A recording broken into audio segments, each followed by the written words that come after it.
Hey, Gillen here with the Brokerage. Welcome to the Brokerage Inc podcast. I'm here with Josh Slattery, our Executive Vice President.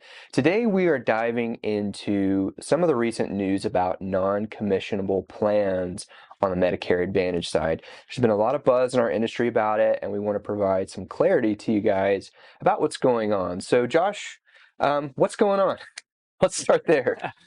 Well, just happy to be here. I'm about halfway through AEP now and a lot of activity. It's been certainly one for the record books. Couldn't be AEP without a little bit of disruption, but I know that's what we're here to talk about today. Yeah. So, speaking of disruption, we've got really two things here. We've got the non-commissionable and then suppression. Right. Let's dive into that. Yeah. So, coming into AEP, we had a lot of plans, particularly PDPs, that were announced to be non-commissionable. And clearly the reason behind that is that these plans are being pressured by the Inflation Reduction Act, by the cuts to Medicare Advantage. And so they're having to make financial decisions and they don't want as much enrollment in these plans. So they choose to make them non-commissionable. Well, there's other ways to sort of control some of the volume as well, and that could just be by suppressing the plans. And what does suppression mean? It means they take those plans off of the enrollment tools. So they're no longer on Sunfire, they're no longer on Connecture, and they're no longer on the carrier platforms. Really what that does is it cuts the call centers off completely because that's really their only mechanism to enrollment is using one of those platforms. Agents, however, can still write using paper apps. So, there's still volume coming in, but you just don't get that heavy load that comes from the call centers. Yep. So they can either make them fully non-commissionable, in which case they're still on the platforms, unless the carrier chooses to take them off, but then agents can write them, but no commission. So for sure, that's going to be the one that has the most impact. And then suppression, I think, is kind of that second option that allows them to not go fully non-commissionable, because what happens when you do that is that it leaves a bad taste in the agent's mouth, right? We saw that with the WellCare PDP and the Aetna PDP, where, they're non-commissionable and now it's kind of a bad vibe with agents. Yep. And so they can go suppressed and then, of course, limit some of that volume and don't get that necessarily bad press amongst the agent community.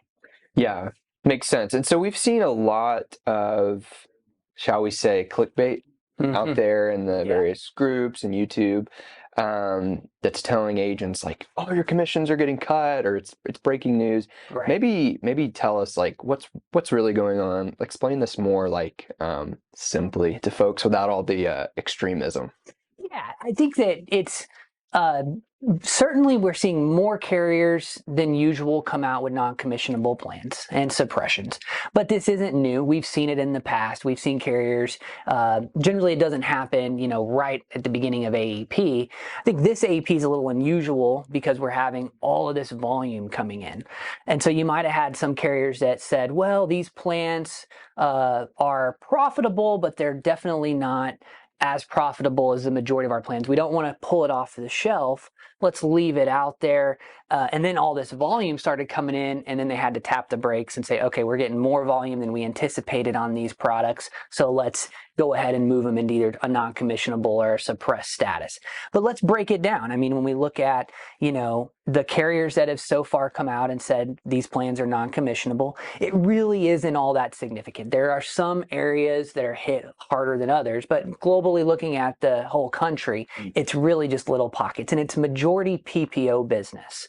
That is interesting because those are the plans that are harder to manage the profitability, right? With these HMO products, you have a lot of the value-based care contracts in place. Those plans, they can manage them much closer versus the PPO. The networks, of course, are more flexible, and that's harder to control the cost. So it's no surprise that we're seeing the PPOs that are being impacted the most. But looking at Aetna, you have plans in California, Connecticut, DC, Florida, Maryland, New York, and Texas. It's a mixture of PPO, HMO, and DSNP, but 90% is PPO.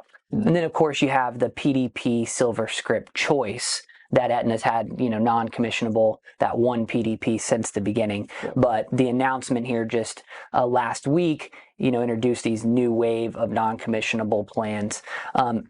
Anthem was the other big news. I would say that one's probably the most significant. It's across almost their entire service area. It includes D-SNP, C-SNP, HMO, and PPO, but over half of that is PPO business with Anthem. HCSC, Blue Cross Blue Shield, they had announced non-commissionable plans prior to AEP, so this one isn't big news, and it's 99% PPO, and of course, their Medicare RX basic PDP has been non-commissionable as well. You had Cigna come out and say they were going to make a select number of PPOs non-commissionable. That's in Connecticut, Georgia, New Jersey, and New York.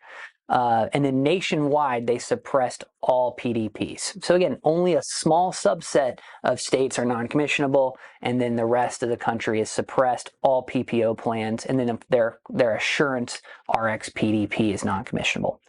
Humana, we had an interesting conversation with Humana. They don't intend to make plans non-commissionable or move into suppression just yet. They're watching it closely, as I think most carriers are. They had a list of non-commissionable plans prior to the start of AEP, and that was across multiple states, most all, again, PPO plans.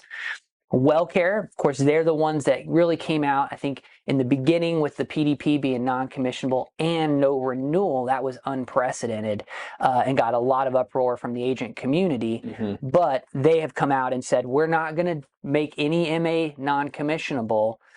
They just went into suppression. So that's in California, Louisiana, New York, Oregon, and Washington. They suppressed all PPO products. United's the one that just came out this week and announced that they will suppress plans in California and Vermont. Very limited. It's just one HMO and 5 PPOs and a chronic SNP. So again, across the thousands of plans out there, we just covered all of the plans that are non-commissionable, in just a couple of minutes. So again, it's something to be aware of. We've got it out there on our broker link. We're keeping that updated, and we'll keep communicating to agents as we hear from carriers. Yeah, and just for reference, everyone, the date we are recording this is November 7th, 2024. So obviously some of this could be updated even post today's recording. But like Josh said, we have it on the broker link. So whatever's most recent, you can go there. So if I'm in Sunfire, for example, and it's non-commissionable, we have a little kind of a highlighted note under that. Now, what would you say to agents that have already had a pretty productive AEP and they've written some of these plans that they're now finding out are non-commissionable? What do we do about that? Yeah, great question. So, and that's what we're hearing from agents. We met with clients, we've already presented these plans, and now they're non-commissionable. They're challenged because what do? Go back and say, actually, I want to sell you this other plan instead. I think, unfortunately, in that case, they want to do what's best for the client. But there are a lot of other options out in the market. So I think those agents just have to look at, okay, what's my next best PPO in the market, start to present that plan. Maybe go back to those clients and mention that now it's a non-commissionable plan. There's another plan, though, that is just as equally good for them, and then look and see if you can pivot to that option. Yeah, right. Because if it's PPO, we're not really that worried about network to begin with. We're looking at more of the financials, the out-of-pockets and things like that, maybe the additional benefits. So if I can find something comparable, it's still good for the client. I guess what you're saying is, like, your clients know you're getting paid to help them. Right. So if you're very transparent, just say, hey, apparently this company's not going to pay me for helping you with this. Would you mind me showing you this other plan? Yeah, and I think furthermore, you can also think that if they're making this plan non-commissionable, this plan is threatened. And is that the plan that you want to have them on? Thinking about next year, when they renew this plan, we can almost predict that the benefits certainly won't get better if it's already profitably challenged. Yeah, and that's why this is so important to understand the background. Agents just get all the news, but if they understand, like, why is this happening? Yeah, to your point, you might be serving them better by navigating them away from that plan. Okay, good. Well, to summarize, I mean, how would you like to close out? We've got the resources in the broker link.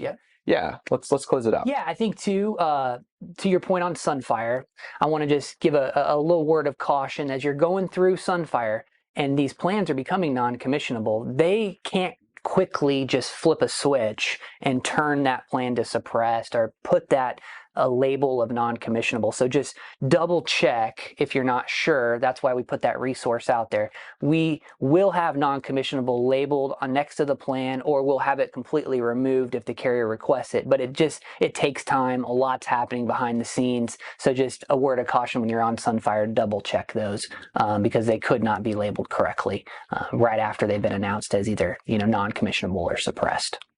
Good deal.